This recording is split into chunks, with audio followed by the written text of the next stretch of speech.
imposing, foreboding. Its silhouette loomed against the moonlit sky.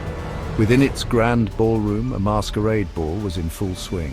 Laughter echoed, masked faces twirled, and music filled the air. It was a night of extravagance and mystery, but beneath the surface, a sinister plot brewed. The air shimmered with a deceptive gaiety, a stark contrast to the darkness that lurked in the heart of Blackwood Manor. The guests, adorned in opulent costumes and concealed behind elaborate masks, danced with abandon, unaware of the impending doom. This night the manor would bear witness to a crime most foul, a murder that would shatter the facade of merriment. Champagne flowed, music swelled, and laughter reverberated through the grand hall. But an undercurrent of tension crackled in the air. Each masked face held a secret, every smile concealed a potential motive. Blackwood Manor, with its air of faded grandeur and whispered rumors of past tragedies, was the perfect stage for a sinister drama to unfold. As the clock chimed midnight, a blood-curdling scream pierced the air. Silence descended, heavy and sudden, smothering the music and chatter. The guests froze, their masked faces reflecting a mixture of shock and fear. In the center of the ballroom, sprawled amidst the fallen confetti and shattered champagne glasses, lay the lifeless body of Lord Blackwood, the master of the house. The masquerade had turned deadly. Lady Blackwood, the grieving widow, stood rigid, her mask failing to hide the glint of cold fury in her eyes. Her motive was clear: power and freedom from a loveless marriage. Next to her, Lord Blackwood's estranged brother, Julian, clenched his fists, his face a mask of barely suppressed rage. Their rivalry was no secret, fueled by greed and resentment. Then there was Cecilia, Lord Blackwood's young ward, her innocent facade crumbling to reveal a flicker of panic. She had been the last to see him alive, her mask hiding a world of secrets. And let's not forget the mysterious Dr. Edgar Crane, the family physician, his eyes darting around the room, his calm demeanor a stark contrast to the chaos around him. His knowledge of poisons and anatomy made him a suspect of particular interest. Each guest was a suspect, their motives tangled in a web of jealousy, greed, and revenge.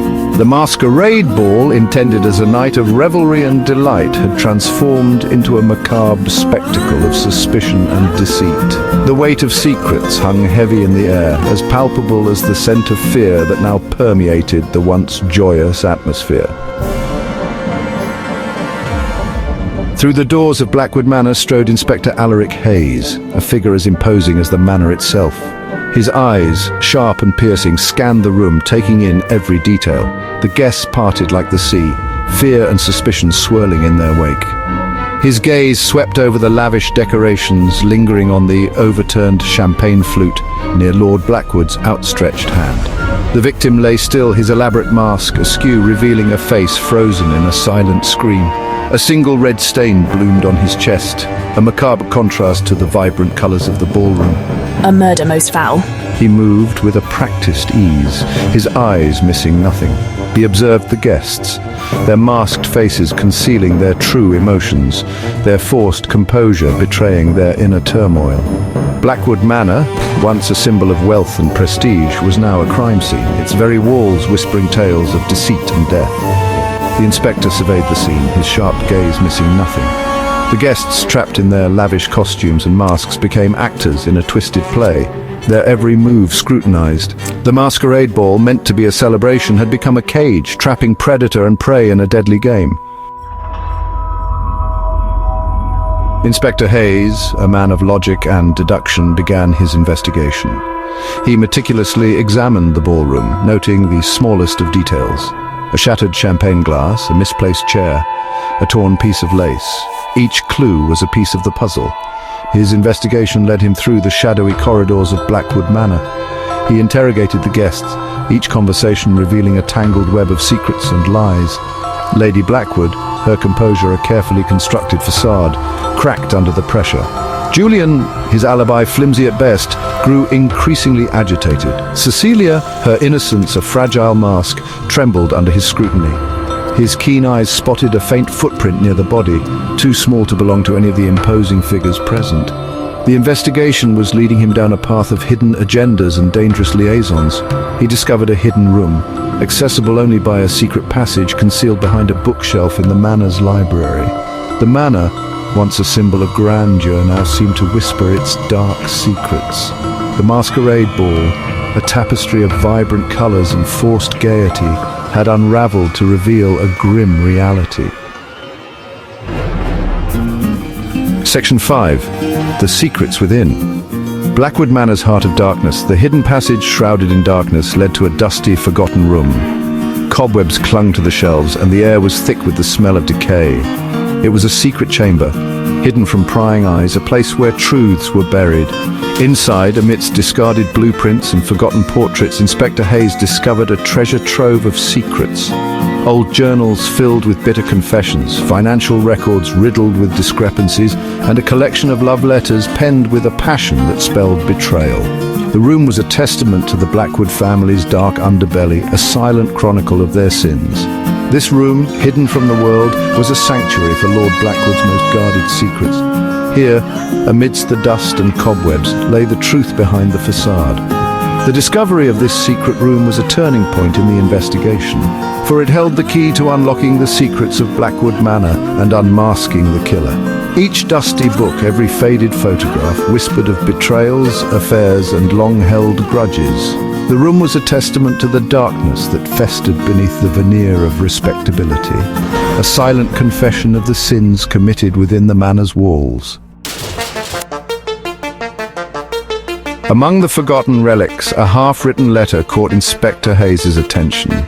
The elegant script, filled with desperation and fear, spoke of a blackmail plot against Lord Blackwood. The letter, penned in a hand he recognized as belonging to Cecilia, revealed a desperate plea for silence.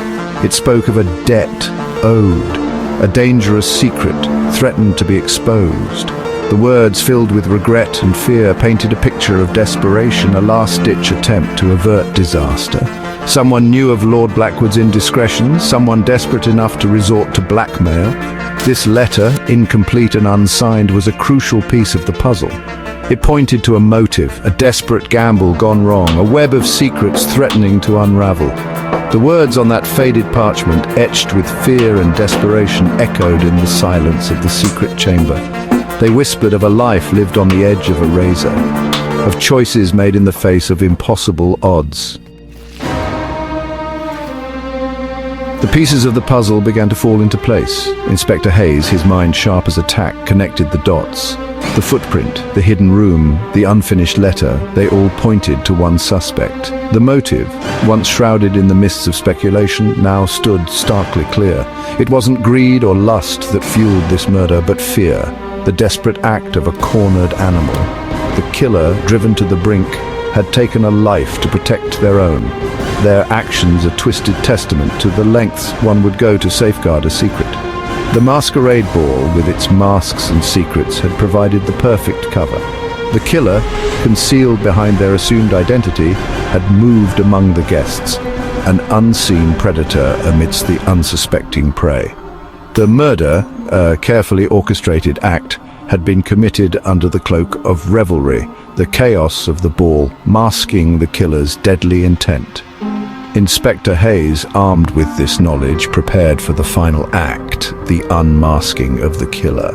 The masquerade was coming to an end, and soon the truth would be revealed.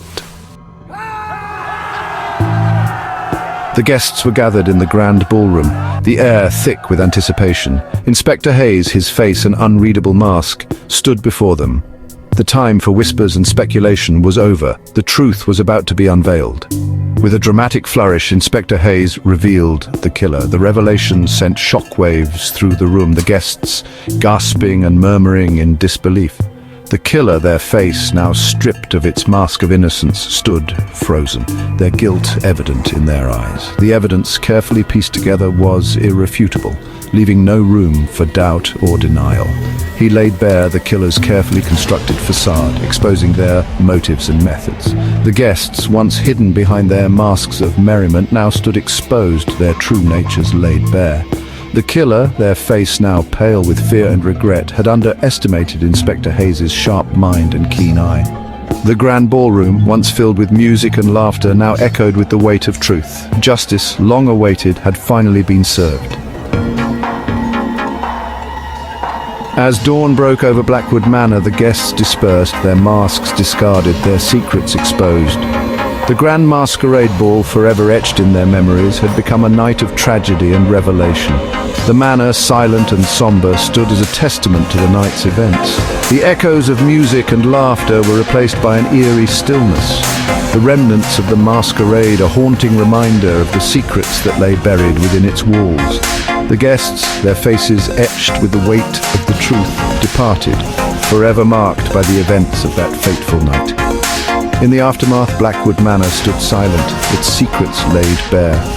The masquerade was over, the masks were off, and the truth had triumphed. Yet a lingering sense of unease remained. The events of that night served as a chilling reminder that behind every mask a truth lies hidden, and sometimes that truth can be deadly. The grand masquerade ball, intended as a celebration, had become a night of reckoning. The masks were off, the truth revealed, and Blackwood Manor stood as a silent sentinel, forever marked by the echoes of the masquerade.